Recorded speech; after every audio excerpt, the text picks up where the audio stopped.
I've been an educator, graduated in 2004 as a teacher, and have been working in the classroom or in and around education since then.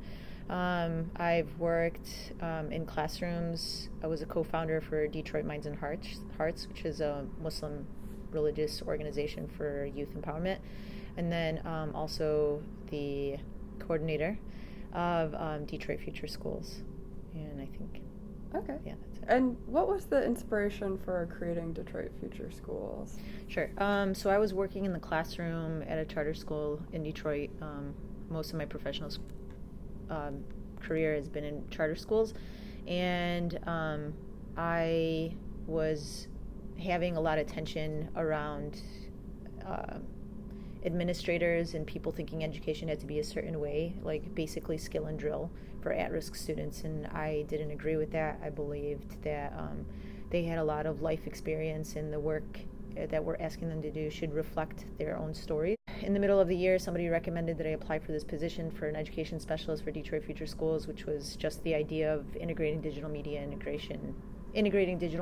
schools with a social justice lens. They asked me in the summer, the start of the summer, to actually take on the full-time position. I took that position, designed a program using what I had learned about youth empowerment through Detroit Minds and Hearts, which came first. We had been developing that for a year already. And then what I had learned in the classroom about like youth motivation, redirecting anger and trauma into activist work in their own communities. A lot of the students we worked with in Detroit Minds and Hearts were Muslim, and are Muslim, and they were middle school, high school, and early college. And the students I've worked with in Detroit Future Schools were all K-12 Detroit public and charter schools. And majority of the students are the youth, as we call them, in both Detroit Future Schools and Detroit Minds and Hearts, poor or struggling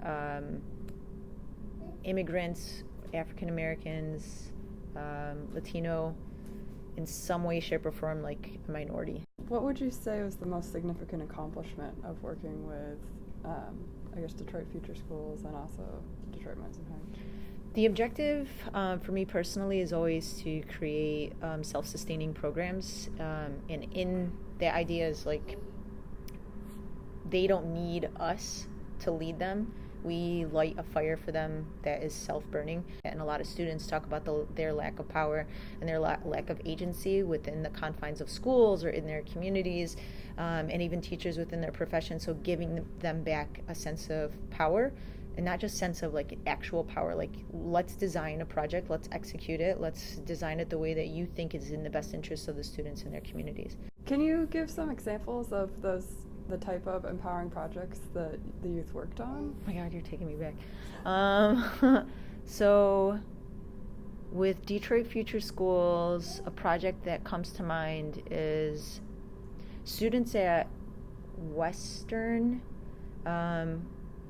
working with an English teacher there at Western's a high school in Southwest Detroit. And the students, what was happening? They were closing another DPS school. It was Southwest. They were closing Southwest High School, and the students wanted to present in solidarity, some sort of protest, so they staged a walkout. And one of the students who led the walkout was a student in our DFS classroom, and they had just completed several projects where they were identifying themselves as like, where do I fit in society as a leader in my community? And the student, articulated like DFS didn't like lead the protest, but it definitely like lit a fire for us.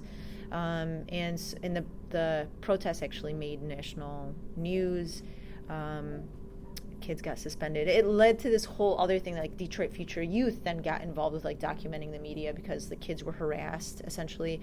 Oh, and the best part of it was like when they got suspended, the kids who organized the protest and anybody who didn't show up, but instead of just like sitting at home and like taking their suspension by watching TV or consuming media, they organized a school in the park, Clark Park, across Western High School. What would you like other people in Michigan or people outside of Detroit to know about these organizations? That youth can do it when given the opportunity, and that sounds so cliche, but when you're doing it, and I'm somebody who believes in it, written about it, started an organization, and it's still hard for me to give up control and like trust students and young people to fail. So I just have to, and even with my own son, he's 7 months old, and I was watching him like struggle to put a bottle in his mouth, but I refuse to help him because I want it, like even at 7 months, like to have this sense or aura of like agency in his life. And the same thing for youth, especially disadvantaged or quote unquote like disadvantaged youth. I remember even like when I learned about TFA, my graduate program, Teach for America, I remember like just wondering what happened when these scaffolds, like these programs, go into communities, and they may have a short-term like impact to boost scores or whatever, but if they're not really lighting that fire, that self-motivation within the community and sparking that light for the kids and for the teachers and other people in the community, what happens when they leave? So that's what I wanted to avoid, and I feel there is a way to do it, and you have to work with people, not for them. Like, you don't give them power, you just awaken their awareness that they already have it in them. And that's way harder and way more dangerous than the give it to them package, like scripted curriculums and whatnot.